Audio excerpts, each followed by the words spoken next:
Yes po, isang magandang umaga po. Update lamang po tayo sa barangay at SK election na magaganap po sa December 1, 2025.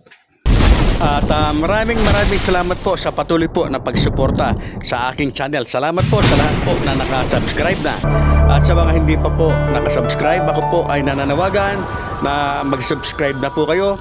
Pakiclick po ang notification bell para palagi po kayong updated. At update nga po, inamyendahan na po ng Commission on Election ang kanilang resolution number 11132 na kung saan po ay yan nga po naamyendahan na ang kanilang calendar of activities. Yung July 1 to July 11 po na registration, yan nga po bago na. At ito po ay August 1 to August 10 po, 2025 ang registration po. At yan po ay para lamang po sa mga bagong magpaparehistro na boboto ng SK at boboto po para sa barangay, kagawad at mga kapitan. Hindi po pwede yung magpapalipat o yung transfer. Pero pwede pong magpa-activate po yung mga na-deactivate po na mga voters. So yan po yung latest.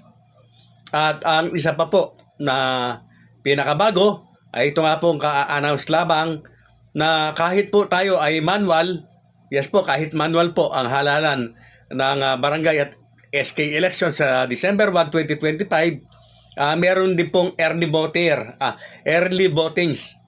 Yan po, pwede pong bumoto ng mas maaga yung ating mga kapatid na PWD, mga buntis po na mga babae at yung ating mga senior citizen na pwede pong mag-start ng 5 a.m.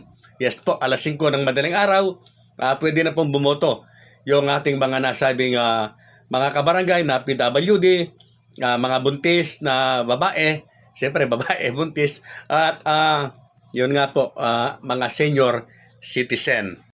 So ngayon po ay siguro unti-unti na pong lumilinaw sa lahat yung aking mga kino-content. Muli po, aking pinapahiwatig na hindi po ako kontra para mapalawig ang termino ng mga nakaupo. At hindi po ako bias. Sa mga baser, sana tigil-tigilan na po tayo. At nakita naman ninyo ang katotohanan ng aking mga sinasabi.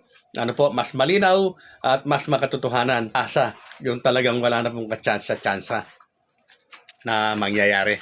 At yan nga po, talagang malinaw na ang halalan po ay tuloy na po sa December 1, 2025. Yes po, nandyan na po yan. Talagang yan po ang magaganap. At wala na pong anumang batas.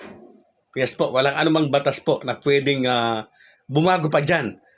Dahil anuman pong batas na gagawin para baguhin yan ay lalabag po sa ating konstitusyon, mga kabarangay.